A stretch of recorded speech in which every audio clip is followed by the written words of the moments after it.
विश्वरत्न doctor Babasaheb Ambedkar चषक 2026 मिरजमध्ये football स्पर्धेला उत्स्फूर्त प्रतिसाद। मिरज फुटबॉल प्रेमी मित्र परिवाराच्या वतीने आयोजित विश्वरत्न डॉक्टर बाबासाहेब आंबेडकर चषक 2026 अंतर्गत भव्य फुटबॉल स्पर्धेला छत्रपती शिवाजी महाराज स्टेडियम येथे उत्साहात सुरुवात करण्यात आली। गेल्या 2-3 वर्षांनंतर ही स्पर्धा पुन्हा भरवण्यात आल्यामुळे मिरजकर फुटबॉल प्रेमींमध्ये विशेष उत्साहाचे वातावरण निर्माण झाले आहे। स्पर्धेचे उद्घाटन माननीय नितेश कांबळे यांच्या हस्ते पार पडले। यावेळी शब्बीर शेख, मुन्ना नायकवडी, भोपाळ साबळे, मौला कुरणे, राजू कांबळे, रवी सादरे, प्रशांत माने, सुगंध कांबळे, फहीम शेख, आबिद शेख, मलिक नायकवडी, अली शेख, दिलावर नरवाडे, मेहबूब शेख, सतीश चिखलकर आदी मान्यवर उपस्थित होते। स्पर्धेतील सामनेही रंगतदार होत असून आज खेळण्यात आलेल्या सामन्यांमध्ये केस फुटबॉल क्लब आणि सांगली फुटबॉल क्लब यांच्यात अत्यंत चुरशीचा सामना रंगला। निर्धारित वेळेत सामना बरोबरीत सुटल्याने पेनल्टी शूटआउटचा थरार पाहायला मिळाला, ज्यामध्ये सांगली फुटबॉल क्लबने विजय मिळवला। दुसऱ्या सामन्यात गडिंग्लज फुटबॉल क्लब आणि मंगळवारपेठ फुटबॉल क्लब यांच्यात सामना झाला। यामध्ये गडिंग्लज फुटबॉल क्लबने प्रभावी खेळ करत विजय संपादन केला।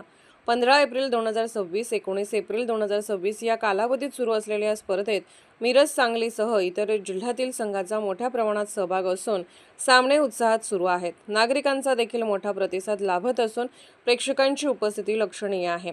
या स्पर्धेचा सर्वांनी लाभ घ्यावा, तसेच मोठ्या संख्येने उपस्थित राहून खेळाडूंना प्रोत्साहन द्यावे असे आवाहन आयोजकांकडून करण्यात आले आहे।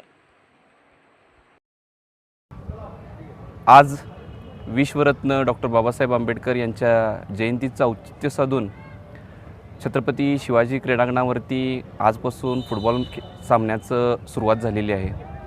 गेल्या अनेक वर्षापासून या क्रीडांगणावरती फुटबॉल सामने पूर्णपणे बंद झालेले होते। मी मनापासून असं कौतुक करावंसं वाटतं की आज डायमंड स्पोर्ट्स क्लब यांच्या वतीनं, तसेच मलिक नायकवडी मित्रपरिवार असतील, इतर वरिष्ठ खेळाडू या सर्वांच्या मार्गदर्शनाखाली एका तरुण पिढीनं या फुटबॉल क्षेत्रामध्ये मॅचेस सुरुवात करण्याचा एक नवीन पायंडा या मिरज क्षेत्रामध्ये पाडलेला आहे। माझं सर्व इथल्या राजकीय, सांस्कृतिक, कला, क्रीडा तसेच डॉक्टरांना व उद्योजकांना एक आव्हान असेल की गेल्या वेळेस सन्माननीय महापौर साहेबांनी या क्रीडांगणाची स्वतःहून पाहणी केली व हे क्रीडांगण कशा पद्धतीनं डेव्हलप करता येईल याचं आश्वासनही केलेलं आहे आणि येत्या बजेटमध्ये याची तरतूदही महापौर साहेबांनी केलेली आहे। ह्या युवकांनी एक अतिशय मोलाचं योगदान देऊन बंद पडलेलं फुटबॉलचं क्रीडांगण आज सुरू करण्याचा एक धाडसी निर्णय घेतलेला आहे। त्या निर्णयाचं मिरज नगरीमध्ये स्वागतच होत आहे।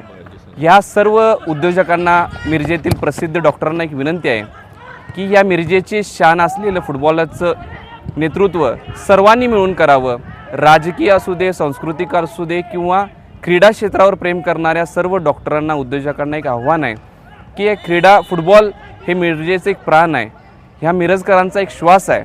ह्या सर्वांनी एकूण आपण या क्रीडांगणाचं अतिशय चांगलं व सुसज्ज कसं करता येईल याच्याकडे सर्वांनी लक्ष करावं व आज या फुटबॉल मॅचेसची सुरुवात करण्यात आली, यातच या मिरजेच्या नागरिकांनी मन भरून असे कौतुक केलेलं आहे।